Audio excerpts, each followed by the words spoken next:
In the heart of Pisa, under the Tuscan sun of 1564, Galileo Galilei was born into a world where the heavens were thought to be perfect, unchanging, and divinely ordained.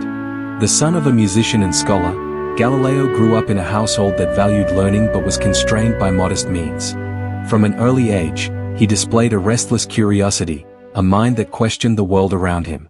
Little did he know that this curiosity would lead him to challenge the most powerful institution of his time, the Catholic Church, and reshape humanity's understanding of the cosmos. Galileo's early education was steeped in the traditions of the Renaissance. At the University of Pisa, he studied medicine to fulfill his father's wishes but found himself drawn to mathematics and physics. His knack for experimentation became evident when, as legend has it, he observed the swinging of a chandelier in the Pisa Cathedral and timed its oscillations with his pulse, discovering the principle of the pendulum's isochronism. This blend of observation and measurement would define his career.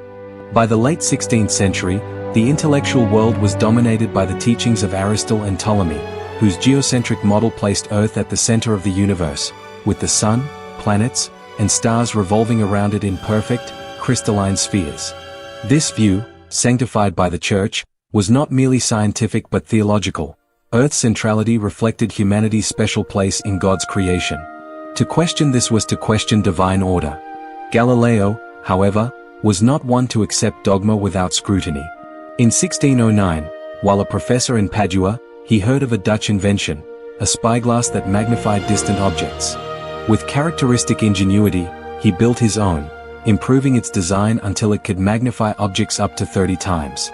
Turning his telescope to the heavens, Galileo saw sights that would change history: mountains and craters on the moon, proving it was not a perfect sphere, for moons orbiting Jupiter, suggesting that not everything revolved around Earth, and countless stars invisible to the naked eye, hinting at a universe far vaster than imagined.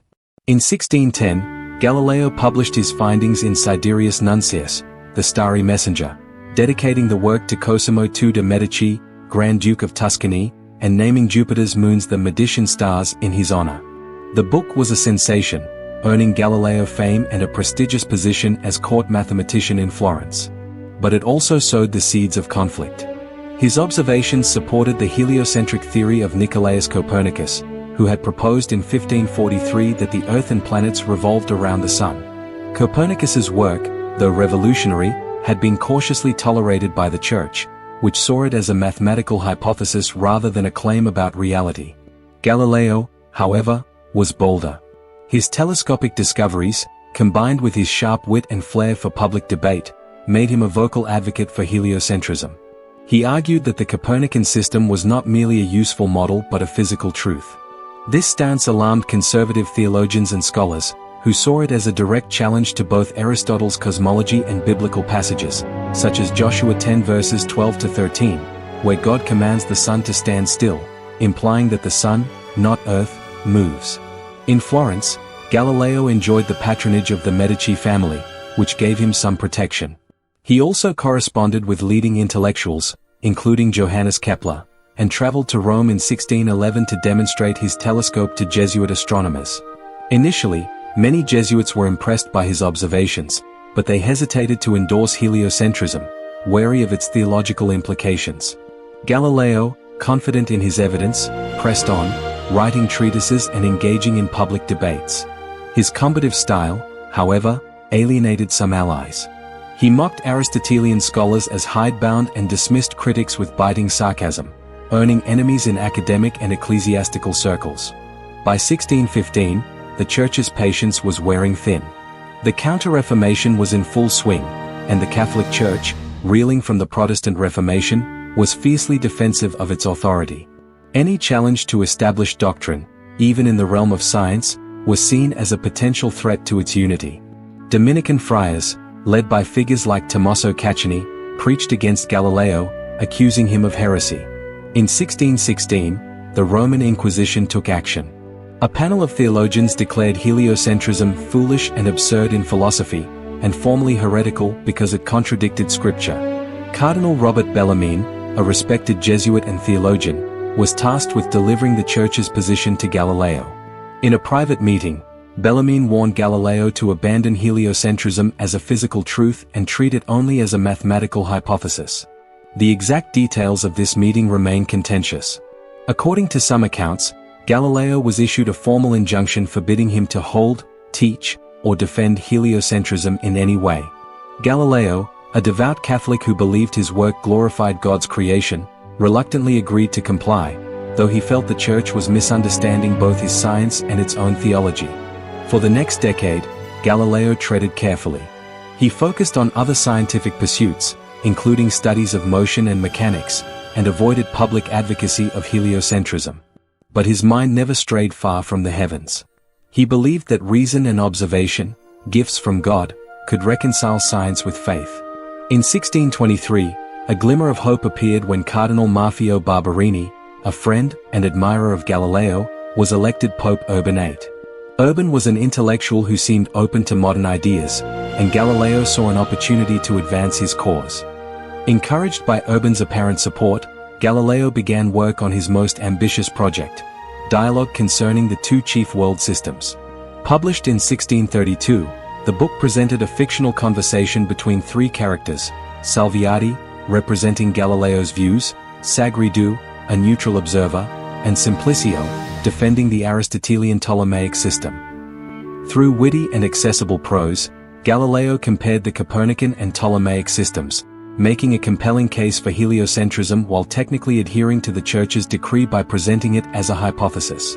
The dialogue was a masterpiece of science and rhetoric, but it was also a miscalculation. Galileo had obtained permission to publish from the Church's censors, but he underestimated the political and religious climate. The book's tone, which seemed to mock Aristotelian scholars, offended many. Worse, Simplicio, the defender of geocentrism, was seen by some as a caricature of Pope Urban himself, who had once told Galileo that God's omnipotence could not be limited by human theories about the universe. Whether intentional or not, this perceived insult enraged Urban, who felt betrayed by his former friend. In 1633, the Inquisition summoned Galileo to Rome. Now 69 and in poor health, he made the arduous journey, hoping to defend himself. The trial was a stark contrast to the vibrant debates of his youth. The inquisitors focused on the 1616 injunction, accusing Galileo of violating it by advocating heliocentrism in the dialogue. They also questioned his sincerity, pointing to the book's clear bias toward Copernicanism. Galileo maintained that he had complied with the Church's orders, presenting heliocentrism only hypothetically, but the evidence was stacked against him. A disputed document from 1616, possibly forged or misinterpreted, claimed he had been explicitly forbidden to discuss heliocentrism in any form. Faced with the threat of torture and imprisonment, Galileo's resolve wavered. He was no martyr. He loved life, his family, and his work. On June 22, 1633, in the Dominican convent of Santa Maria sopra Minerva, he knelt before the Inquisition and recanted. In a trembling voice, he declared that he did not believe in heliocentrism and abjured his errors. Legend has it that as he rose, he muttered under his breath, "Eppur si muove," and yet it moves, defiantly affirming the Earth's motion. While likely apocryphal, the story captures Galileo's unyielding belief in the truth. Galileo's punishment was severe but not fatal. He was sentenced to house arrest for life, his dialogue was banned, and he was forced to recite penitential psalms weekly. Returning to his villa in Arcetri, near Florence, he lived out his final years in isolation, his health deteriorating and his spirit battered but not broken. Despite his confinement, Galileo's mind remained active. Blind by 1638, he dictated his final work, Two New Sciences, to his devoted student Vincenzo Viviani. This book, smuggled out of Italy and published in Protestant Holland, laid the foundations for modern physics, detailing his experiments on motion and strength of materials. Galileo died on January 8, 1642, surrounded by a few loyal friends and his daughter, Sister Maria Celeste, a nun who had been his confidant. His legacy, however, could not be confined. The dialogue and his other works circulated in secret, inspiring scientists like Isaac Newton and Johannes Kepler. Over time, the Church's stance softened. In 1741, Pope Benedict XIV allowed the publication of Galileo's works with minor edits, and in 1822, the ban on heliocentrism was quietly lifted. In 1992, Pope John Paul II formally acknowledged the Church's error in condemning Galileo, praising his contributions to science and faith. Galileo's story is one of courage, brilliance, and human frailty. He was not a perfect man, his arrogance and sharp tongue often made his path harder, but he was a visionary who dared to see the universe as it was, not as tradition dictated. His persecution by the Catholic Church was less about science itself than about the clash between authority and inquiry, a struggle that resonates through history. By standing for evidence over dogma, Galileo helped ignite the scientific revolution, paving the way for the modern world. In the quiet of his Arcetri villa, as he gazed at a sky he could no longer see, Galileo might have taken solace in knowing that the truth, like the earth itself, would keep moving forward, unstoppable.